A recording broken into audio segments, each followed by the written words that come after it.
Everyone, welcome back to Staying Strong for Marriages. This is your YouTube channel dedicated to helping people go through the difficulty of marriage, separation, or divorce using Christian principles. Always trying to see a lot of couples have restored marriages, and I try to look at a lot of different things. One thing I'm going to be looking at today is this question that, I don't know, sometimes gets asked, not that often though, should I divorce my spouse for reasons of abuse? And wow, I actually tried to make this once. I asked some of the prayer guys to take a look at it, to give me some responses and see what they thought.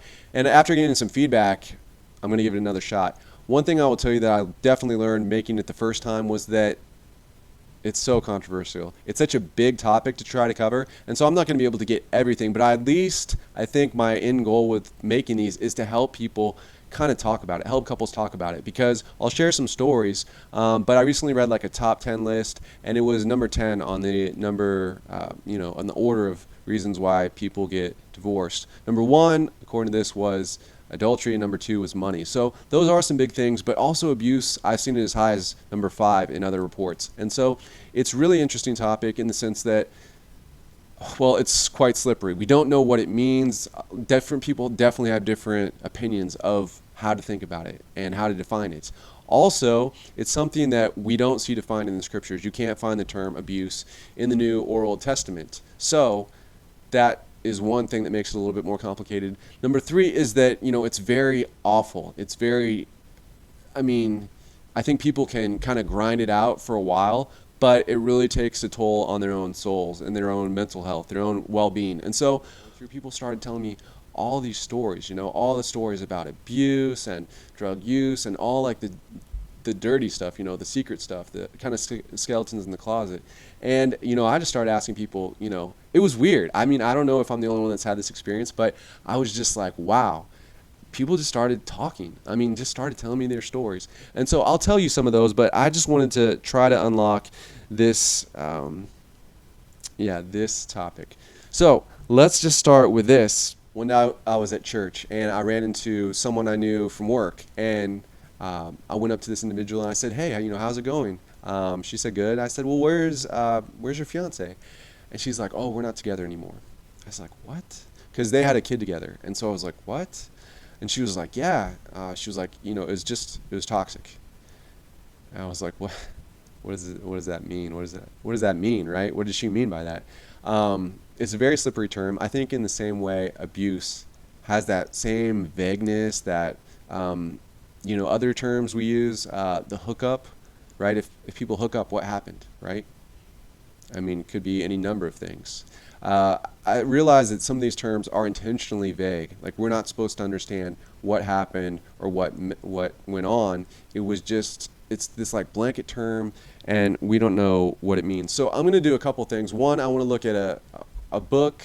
I want to look at a woman who's really speaking out about trying to unpack some of the issues between, it's a very gendered issue, right? Can we all agree on that? And typically the standard default kind of view is, well, men are perpetrators and women are victims. And so there's definitely people that don't see that the clinical studies have really supported that. But some of those studies have really been, I don't know, there's been a lot of pushback against them. We'll just say that. I'm going to cover one in the future because I was really interested. But let me just tell you some stories. So like I told you, this one lady, she's just like, "Oh, I'm in this toxic relationship and I had to get out." And it's like, we're at church. Is that what God said? God didn't seem to say that. So what are we going to do, right? So I had a husband tell me about early on in his marriage, his wife threw a glass of orange juice at him in the kitchen while they were having an argument. And he assured me, well, that's not abusive. There was another woman who admitted to me, different couple, that she early on in their marriage had, thrown a glass at her husband. Same kind of thing, but again, she assured me that wasn't abusive. There was a man I was talking to. He admitted that he got in arguments with his wife. He would raise his voice. He would yell at her. If he was angry, if he was feeling angry, he would often, raise his voice, and sometimes he would use curse words. But he told me that's not abuse. There was a guy I knew. He told me that in their house there's holes in the drywall. There had been holes in the drywall, or maybe there still were. I don't know if he fixed it or not. But his wife had gotten angry and punched, kicked, whatever, when she was angry, and so had damaged the wall in that way. Similar story, a woman throwing a cell phone at her husband. And also there was a story of a guy who, I guess his wife wouldn't stop screaming at him, and he poured a Pepsi on her. So those are just some stories that kind of people just shared with me. And I was like, wow. So yet all these people, they really didn't feel like the abuse had occurred in their relationship. So how are we going to define this? As Christians, we don't have anything in the scriptures that really say specifically that use that term. There is an interesting thing that I'm going to get to in a little bit, but if you haven't heard the Duluth model, it's a model that's really been highly accepted and used around the world to kind of train police and marriage and family counselors. It looks at some things that we're going to look at today. So what I'm going to do next is just look at this article. It's 6 different types of abuse from an organization called REACH, and I'll minimize this here or shrink it down. And so let's go through these because I think they're pretty interesting. So physical. All the normal physical stuff that you could expect of, including physically restraining a partner against their will. But this could also be interesting: driving recklessly, invading someone's physical space. It's a little vague. We don't know. How do you know when you've done that or when you haven't, or if someone has done that to you? Did they abuse you if you didn't feel uncomfortable, or if you felt uncomfortable? Or in other ways, making a person feel unsafe. So to me, it's kind of like that situation with microaggressions, right? That a person can say something and cause you to feel a certain way, and if that happens to you, then they've sinned against you, that they've maybe harassed you, or they've been verbally abusive. Well, this is the same kind of sense, only shifted over to the physical realm. If there's something that happens to us where we don't feel comfortable, then we could say that someone abused us. Well, I guess there's been some pushback. Jordan Peterson comes to mind, where it's like it no longer is an objective thing. It's always based upon people's feelings and people's perceptions, which we can never really know, and which may change over time or be susceptible to certain influence, outside opinions that reinterpret the events in a new light. Well, it's very interesting. But driving recklessly, I mean, that's interesting. So sexual. This is really interesting. So either this is really interesting. I mean, I think this is really, really interesting given some of the scripture stuff. It can involve rape or other forced sexual acts, or it can be the withholding of sex or using sex as a weapon. So any withholding of sex in order to get something, to kind of play that, card, and use whatever the excuse is, right? You're tired or whatever. And so, but to do that in a manipulative way, or to expect or coerce or whatever intercourse or sexual anything acts that the other person isn't interested in being involved with. Well, I think that's really interesting as Christians, because I'm going to throw up a couple of verses, but I mean 1 Corinthians 7 comes to mind, right, where basically Paul writes to Christians and he says, look, husbands, your body doesn't belong to you anymore once you got married. This is for your wife, it's for her sexual pleasure, and you need to be able to realize that it's not just you. Now there's 2 people involved. The same instruction is given to women, and he kind of finishes out. He says, do not deprive each other. I'll put that up, but I think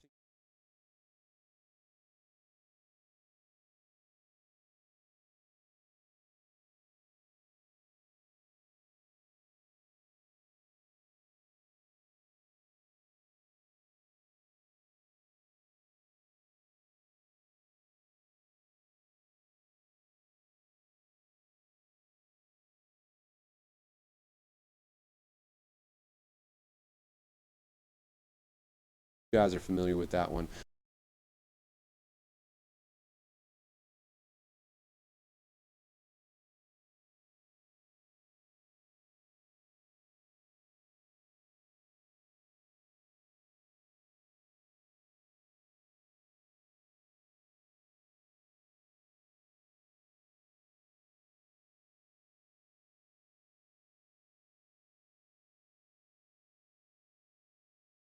So that's really interesting. Could be saying that being critical of someone else's sexual performance, got to be really careful there.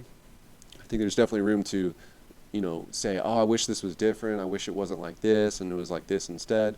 But it's just criticizing. This article says it would be abusive. So that someone isn't good enough at sex, or that it's the only thing they're good for.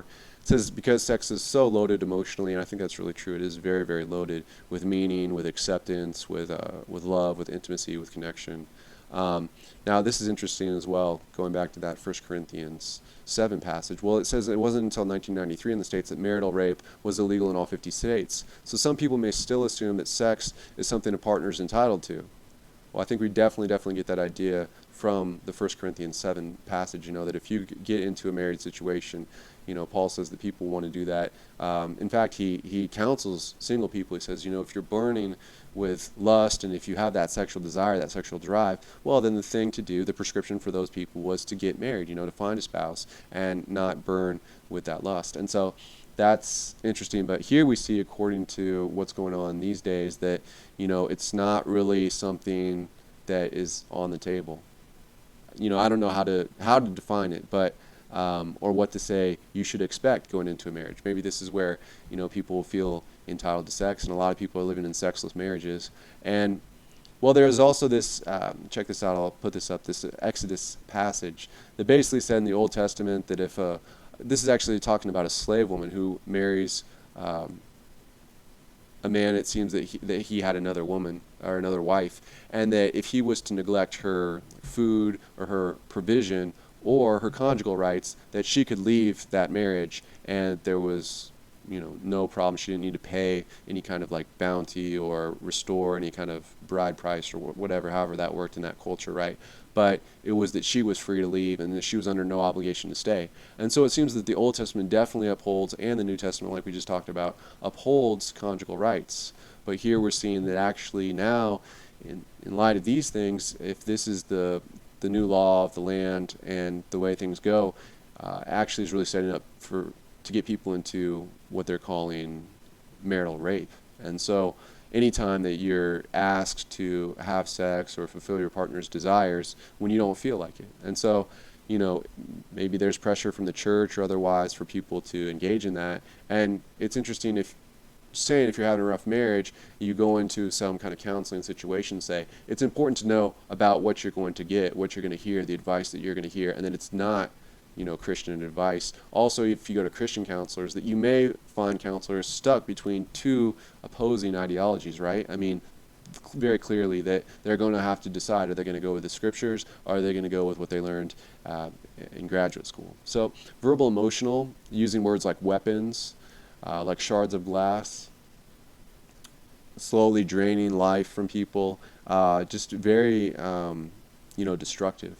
The way that people can, give us certain messages, and that it diminishes us, that if we begin to believe those things. And that's why I say it's very hard to stay in something like this. But at the same time, it doesn't appear like, I've looked at all these articles, Dean Taylor, Pawson, I've looked at, what's that guy's name? I've looked at John Piper, I've looked at, also Leslie McFall. Many people that when they sit down and they look at the scriptures, basically you have maybe abandonment in 1 Corinthians 7. If you have a Christian married to an unbeliever, a non-Christian. You have the sexual immorality clause, which is a little bit on shaky ground because it's only found in Matthew, not in Luke, not in Mark, not in Paul, not in Romans. So, what are you going to do with that? And different people have definitely said, look, Christians should forgive each other and figure out what's going on. But these kind of things are very difficult to live with. Now, I never had children, so I don't know about all the tricks and everything, but I definitely learned from that Divorce Corp movie that I just covered that documentary really says that one of the big tricks that people try to do to win custody of the children, which one lawyer or judge called little bags of money, meaning basically if you win the custody battle, you get all the money. So you get kind of some people call it like the cash and prizes in a cynical way, but it's like basically that's what the whole game is like the big fight for custody because of all the money that's transferred to whoever has the custody. Well, one of the big ways to win custody battles apparently is to remove the other person from the family home. And so on one sense, it's like, man, if I was in one of these situations, I would definitely want to move out, right? I mean, I wouldn't want to divorce anyone, but I mean, I definitely would not want to stay around for anything like this. But again, you got to realize what that might mean if things go to divorce and then you're in a custody battle if you have children. So this is a really, really tricky thing that it puts people in. And again, why am I making this video? Well, I want to help people talk about this issue, especially Christians. And like I said in the beginning, there's no way that pastors are going to be able to talk about this. One, because it's a huge issue. But two, I mean, it's too explosive. Many, many people, if you had a pastor say, well, in fact, I knew a pastor recently. He preached the message and he said, look, he's like, sexual infidelity, okay. He sees scriptural support for that to be grounds for divorce. But that was it. And my buddy's wife, basically told me that she didn't like that. She didn't like that abuse wasn't on the list. And so, they had a conversation about it after church, and he was telling me about it because he knew I was going to be making this video. And so it's like, well, you could see that would be that would be difficult for a pastor to talk about, especially if people were, survivors or current victims. That would be very, very hard for people to have to hear that they have to, forgive and continue to keep their marriage vows and their promises to God and, use the gifts of the Spirit and pray and, kind of get past the actions and see what's going on behind the actions. Was it childhood trauma? Was there some kind of like, maybe this is the way that people were raised. Maybe that's the kind of household that they grew up in, a loud, angry, yelling house. Maybe there's alcohol. Maybe there was, who knows, right? I mean, the stories could be whatever. One thing I will say, we're going to look here at the Duluth Model and some of the criticisms of it. But one thing I think that they have done well is they've kind of like analyzed,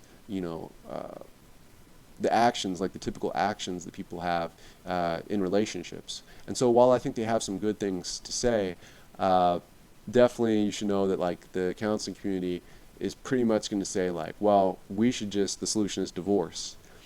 And for me, I really say, well, I don't know, because the scriptures say that divorce is violence. And so in one sense, like you can't really fix violence with more violence. The same thing is if we don't have like a better conversation about kind of the double standards that's going on with, how men are seen as victims and perpetrators versus how women are seen as victims and perpetrators. If we continue to move forward with this double standard, it's not going to go well for the future. I just don't think that there's like we're having an honest conversation about it. And I think one thing that may seem like we're doing women a favor if we let them off the hook and we minimize their abuse and we maximize their victimhood is that they're going to act in certain ways. They're going to continue to treat men in these same ways. And so say you have a woman that, say you have a couple, right, where both people are treating each other the same way. If the guy is told that, he's done something wrong, then maybe he'll get the message and he'll look into some things he'll try to change. If the woman is told, she did nothing wrong, then she's very likely to go in and continue to treat her children or like future boyfriends or spouses or whatever, co-workers in this abusive manner. And, because there is a double standard, she's going to maybe think, well, this is acceptable for me. Well, that's not going to be good for future men in her life. And then, I think it's confusing for guys to have this kind of mixed message sent that, guys should accept certain treatment and that it's okay. But if they do the same exact treatment, then it's absolutely abusive. You could see how that's not going to go well for families. That's not going to go well for men. That's not going to go well for women. I mean, guys are going to take a lot of abuse without being able to recognize it. And then maybe they're going to, try to fight in the same way when disagreements come up or whatever. And then women are going to be treated that same way. So it's really, I think it's interesting to look at some of this stuff. This is also like a follow-up video or a kind of companion video. I'm probably going to do 2 or maybe even 3 total videos. The other one was just looking at some of the biblical stuff of how Jesus acted, some of the things where he wouldn't really pass, this list of things here. I mean, if these are the standards of abuse, then it sure seems like he would have been abusive a number of different times, verbally as well as physically. And then you have the whole story of kind of the Old Testament narrative about how God was married to his quote unquote bride, his people that he chose, how they became adulterous, that they got into adultery with many other foreign gods, foreign religions, that they basically abandoned him and they cheated on him and they went and lusted after other things besides him. It's in a spiritual sense, of course, but the way that he disciplines them, it's really awful what happens to these people when they have the Babylonian exile, when they have the Assyrian invasion, and all the stuff that happens after that. Well, it's all framed in kind of this story of, well, he was redeeming them, he was purifying them. He turned his back on them for a time, and they went through all this atrocity and all this stuff, became refugees, and many people died from war and such things. But then, finally he came back and rescued them from all that. It's a really weird story, but for Christians, it's something that maybe we hear and we don't really recognize that the counseling community might be like, wow, this is totally messed up, or they might not approve of all the actions of Jesus. And so it's just, if you go into counseling, this is going to be kind of the opposing views. Mental, psychological, just talking about the mental well-being of other people, victims sometimes doubt their own sanity. I think we can see this there's this thing called gaslighting. But there was this movie I think about this or something, but basically where people, they don't believe that their situation is as bad as it seems. And that might be because of the general society, that might be because of the intimate partner, that might be because of the religion, and so this is why I'm bringing this stuff up. This is why it's like, man, and I don't know what to do with these stories of Jesus. And you can watch the other video. I'll put it in the descriptions. But basically, it's like Jesus doesn't pass the APA. He doesn't pass these standards. And so, yet I believe he is the pure, spotless, atoning sacrifice for the sins of mankind. Well, how are we going to explain that, right? And how are we going to speak intelligently to a culture that we believe, we've been blessed, we've been given, knowledge of Christ, we've been given faith to believe who God is through Christ, and that this is really a great opportunity for them, and yet they may have these questions that I feel like are pretty legitimate of us, and that we're responsible to be able to respond to in a thoughtful way, in a prayerful way, and be able to, when they have good points, say I see what you're saying, I've thought about this before, I think that's good. Financial economic is any time that you would a person would open credit cards or lock people out of bank accounts, or do anything to jeopardize their financial freedom, including one thing that is super controversial. It would be putting pressure on people to not go to work. And so for a lot of guys, I think where I've heard this is guys, they're working, they're trying to bring in enough money for the family, and they're in their heart of hearts, they really love their kids, right? I don't think this is an abusive thing. I think this is why it gets a little crazy, but their actions would be well, I don't want her to go to work because I want my kids to be around the best person in the world for them, and that's their mom. I think that's a huge compliment to mothers. But some people would say that that's abusive. That's an abusive desire on his part, on their part. So that's an interesting conversation. To have cultural identity, just any kind of slurs, not respecting customs or faith, any kind of there's a lot of things like this about derogatory terms, giving people's thoughts, their ideologies. And that's actually one of the things, I think you guys know I've been living in the Middle East. I just came back to the States. And one of the things in the political discourse that I think is so disgusting is it's everything is so spun and everything is so ugly as far as the slurs, the derogatory terms, the name calling, and I don't think left, right, or center. I feel like it's out there everywhere. So here's one thing that's this is the power and control wheel. It's got these different sections. Maybe I can zoom in a little bit so you guys can see it better. So it's got these different sections, but coercion and threats, economic abuse.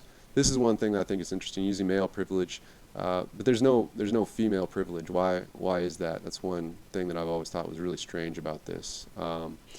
Using children, minimizing, denying, and blaming, using isolation, and using emotional abuse. So I cover some of these things in that other video, but I thought this was really interesting. So this is a book. Oh, no thanks. called Coordinating Community Response to Domestic Violence, Lessons from Duluth and Beyond. And so this is basically the founders, Ellen Pence and Melanie Shepard. They were part of the people that first got the Duluth Model going, coordinating community responses to domestic violence.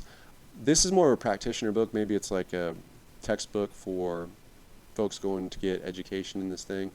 But I'd never heard about this until I found this video, and again, I'll put the card up for it. It was by a guy who works as a paralegal, working in law, working in family law, and he's been divorced twice, so he's seen a lot of things just on a week-in, week-out basis with his work as a professional. But he's very well spoken. He's also very supercharged, and he's really, really, really against like feminism, and so yet I think he does a really good job of just reading chapter 2 and outlining basically what Ellen Pence has to say. Ellen basically, if he gets this right in his video, he basically says that she and the other two people that were involved in the formation of this, they didn't have proper education, they didn't have graduate degrees, they didn't know how to do the science, they weren't capable of doing the science. Basically what Duluth was from the beginning was an attempt to carry out a certain ideology, that basically men were bad and evil and abusive and toxic and all that stuff that we're hearing today. I think they started this in the 70s, and so it took a while for it to kind of go viral, to kind of work its way all throughout society, some of these beliefs that we're hearing like commonly espoused now, but that it wasn't science. And in fact, some of the things that they were doing when they came across data, for example, like abusive women, when they came across guys saying things that didn't line up with their like power and control wheel or some of the other things, they simply just dismissed that data. They said that this doesn't matter. And so this guy, his name is Bob Lewis, he wrote a book called The Feminist Lie. I think for some reason on his YouTube channel it goes by DDJ, but whatever. He basically says it's a very damning confession that she makes in the second chapter, that it was so driven by ideology. It wasn't driven by science. It definitely wasn't pro-marriage. It wasn't like they were out there trying to help men and women figure it out, how to stay together for the kids, how to have successful marriages, how to have happy lives. They were definitely more on the line of like, we're going to demonize men. We are going to like demand that women press charges. We're going to definitely make sure that like women are not seen in the same way as men, and divorce is going to be the answer. I mean, it's rough. I think one thing that I would just want to pose to everybody is like, the divorce rates are definitely very high, right? And I think one thing that we should ask ourselves is, how tragic would it be if thousands of American couples are getting divorced, not because they have to, not because they don't have the skills to figure out and work through their problems or their past or their baggage, but we're basically getting sold an ideology from people that, for whatever reason, they just don't want to see us be successful, that they have like such a belief or such a worldview of men and women, of the gender war, of for whatever reason. My thought is that it's a lot of people that have gotten hurt as kids. They had bad relationships with an intimate partner, or they had a bad situation with a father figure.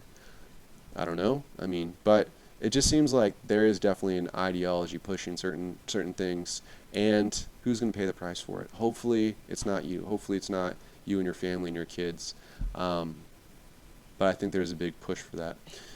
Some other people, I ran across this lady. This was kind of interesting. Bettina Arndt. I always saw this one, and it was pretty interesting. She talks about one of the studies that I'm going to cover in the future. But if you haven't seen her, I mean, she's basically like, she's pretty popular. I guess she started as like a sex therapist and then got like a big following when she was like earlier in her professional career, and then kind of got into media and started doing videos and different things. She runs a blog now. And I think she just really is concerned about, I guess I shouldn't comment on her motivation, but she seems that she's very concerned about the narrative that's being told that's different than the facts, than the research, than what's actually going on. And so she talks a lot about the monstrous lies. She talks about trying to tell the real story of what's going on with couples. I don't know why. I don't know what her story is, how that impacts her or whatever. Maybe you guys know or could do some research. It's always more to learn, but I think that's one interesting thing So I talked about these couples that had all these different incidents and that none of them thought was, they didn't think they were doing anything wrong. They were either covering for themselves or covering up for their spouse, probably because they didn't want to, if you throw that term out, then it's like, well, then what, right? And people probably don't want to get divorced. People probably know that if that's a term that gets thrown out, an accusation that gets thrown out, the divorce is very likely to happen. And so people, what? They're just going to suffer on in silence for forever, or hope someone figures it out without ever talking about it. Could be really interesting.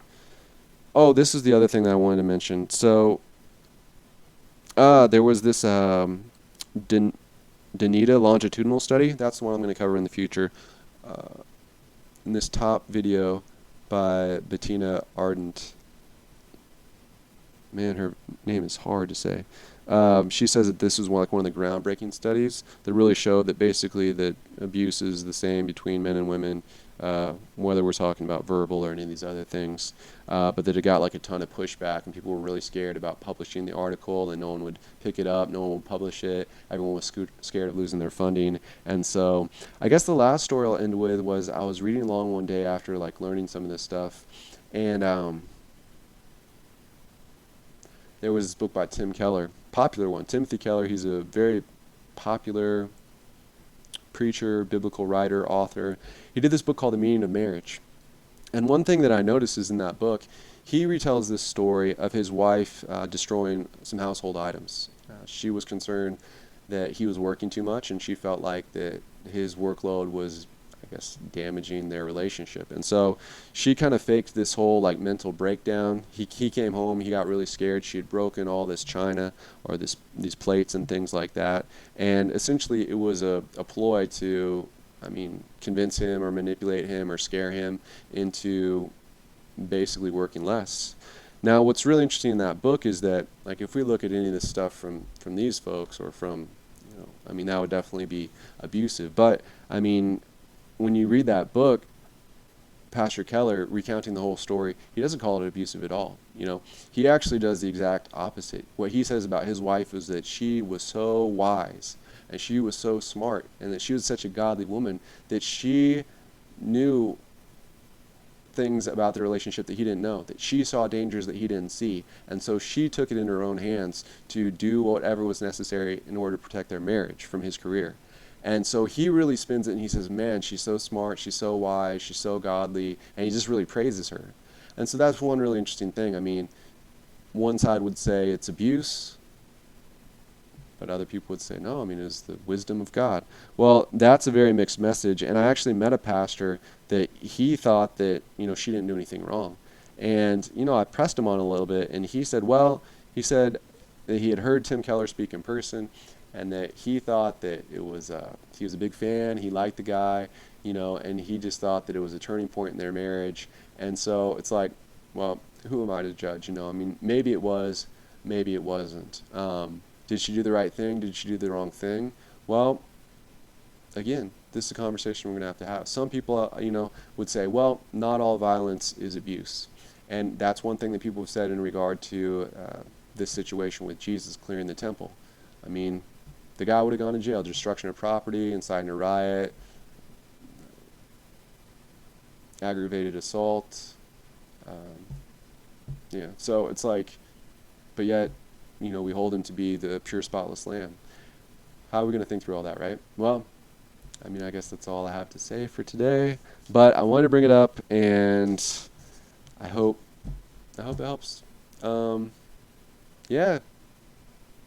If you're scared, if you're nervous, if your spouse does things that cause you to be scared by their driving, by the way that they spend money, by whatever, I just hope that this is kind of like a helpful thing, especially for guys, because guys were always told that we're like these rocks, right? We're the unmovable, unshakable, stoic guys that you can say anything awful you want to us, and sticks and stones, it's like it doesn't hurt us. We're fine. We're good. We're going to be great, We're warriors, we can go to war. We can go to, World War I, World War II, wherever, right? We can go crawl through the mud, get shot 4 times, barely limp home to safety, almost bleed out, and then make it to the hospital, and like survive, right? We're warriors.